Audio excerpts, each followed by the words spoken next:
Bonjour à tous, je sais que ça fait très longtemps, mais il faut comprendre la vie, j'ai une vie. De nouveaux changements, si je puis dire, de nouveaux événements, de nouveaux projets. Enfin, techniquement, j'ai travaillé sur un truc là, mais ça n'a pas pu avancer comme j'ai pu, parce que j'ai du mal à le poster pour pouvoir vous le partager. Donc, je pense que ça, ça va venir un peu plus tard. Du coup, j'espère que vous allez bien. Je vous le demande pas assez. Voilà, Jérôme, souvent, je me suis un peu baladé sur YouTube pour pouvoir m'inspirer d'autres YouTubeurs, pour pouvoir parfaire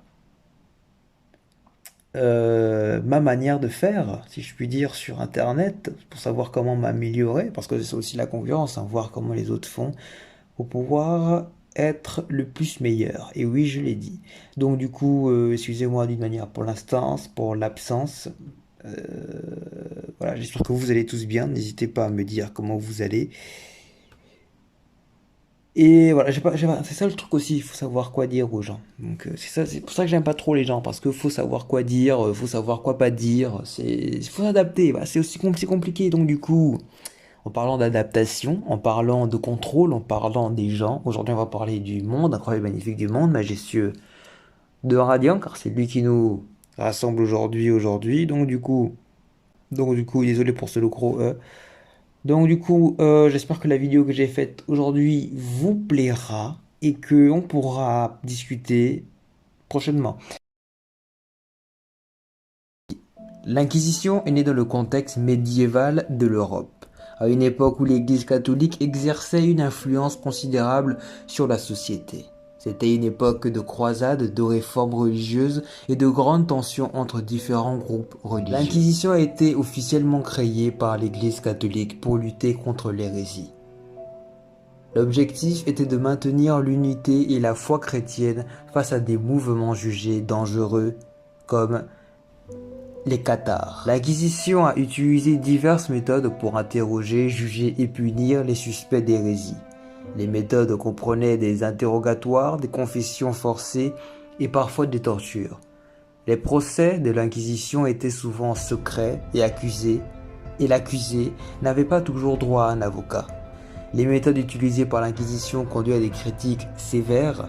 Beaucoup ont dénoncé la brutalité et l'injustice de ces procédures, les histoires de persécution, de bûcher et de répression de la liberté religieuse qui ont marqué la réputation de l'Inquisition pour des siècles à venir.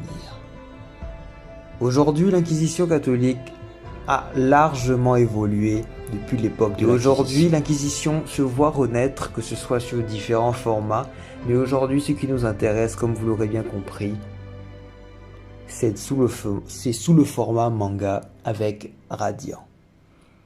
L'Inquisition dans Radiant est la représentation du mal de notre point de vue. L'ennemi des sorciers et d'une certaine manière l'instance imposant la justice dans le Pharénos, nous savons qu'à notre point de vue est le bon. Mais cette instance a des côtés très sombres.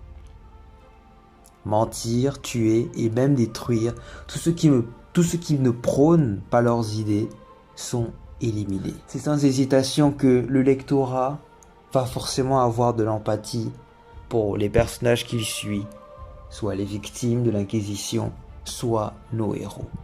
Alors, dans un futur où Seth, le jeune cornu, aura réussi à détruire le berceau de Némésis, la question peut se poser.